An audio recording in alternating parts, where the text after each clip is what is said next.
আপনি যদি টাকা লোভ করা কোনো মেয়েকে বিয়ে করেন, তাহলে তাকে আপনি টাকা দিয়েই খুশি রাখতে পারবেন। কিন্তু যদি আপনি ভালোবাসা লোভী কোনো মেয়েকে বিয়ে করেন, তাহলে ফেঁসে যাবেন এক্কেবারে, একদম সারা জীবনের জন্য। কেন বলছি শুনুন তাহলে।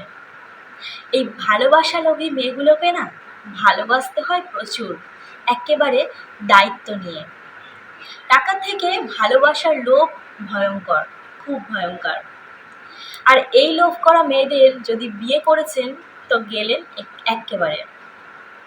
টাকার লোভ করা মেয়েদের টাকাই লাগে, কিন্তু ভালোবাসা লোভ করা মেয়েদের সম্মান, শ্রদ্ধা, বিশ্বাস, প্রেম আর ভালোবাসা তো আছেই।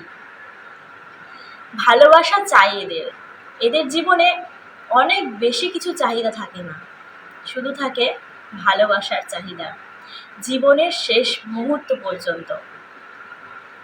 এদের পাশে থাকতে হবে, বিশ্বাস করতে হবে, ভালোবাসা দিয়ে আগলে রাখতে হবে। শুধু এদেরকেই ভালোবাসতে হবে, কেননা ভালোবাসার মানুষটা কিঞ্চিত পরিমাণ জায়গাও যদি অন্য কাউকে দেয়, এরা সেটা কিছুতেই মেনে নিতে পারবে না। এদেরকে ভালোবাসতে হবে প্রচুর, বুঝতে হবে তাদের পুরোটা, মুগ্ধ হতে হবে তাদের প্রতি, শুধুমাত্র তাদের প্রতি ভালোবাসাটা রাখতে হবে। নিজের সবটুকু তাদের দিয়ে দিতে হবে, সবটুকু। জীবনসঙ্গীর মনের রাজ্যটুকুর পুরো রাজত্বটাই তারা হাসিল করতে চায়। অনেক হ্যাপা, তাই না? হ্যাঁ, অনেক। তাই এত হ্যাপা না পোহাতে চাইলে টাকা, প্রতিপত্তি, সহায় সম্পত্তি চাওয়া কোনো একটা মেয়েকেই বিয়ে করুন। এসব দিলেই খেল খতম, কোনো ঝামেলা নেই। মেয়েটার কোনো অভিযোগও শুনতে হবে না, বিন্দু পরিমাণও না।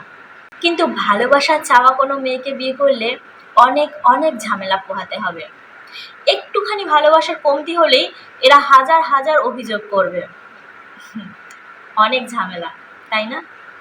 তবে এই ভালোবাসা চাওয়া মেয়েগুলোকে জীবনসঙ্গী করে পেতে চাইলে আপনার যোগ্যতা থাকতে হবে, যে যোগ্যতা হলো দুনিয়ার সবচেয়ে বড় যোগ্যতা, ভালোবাসতে পারার যোগ্যতা।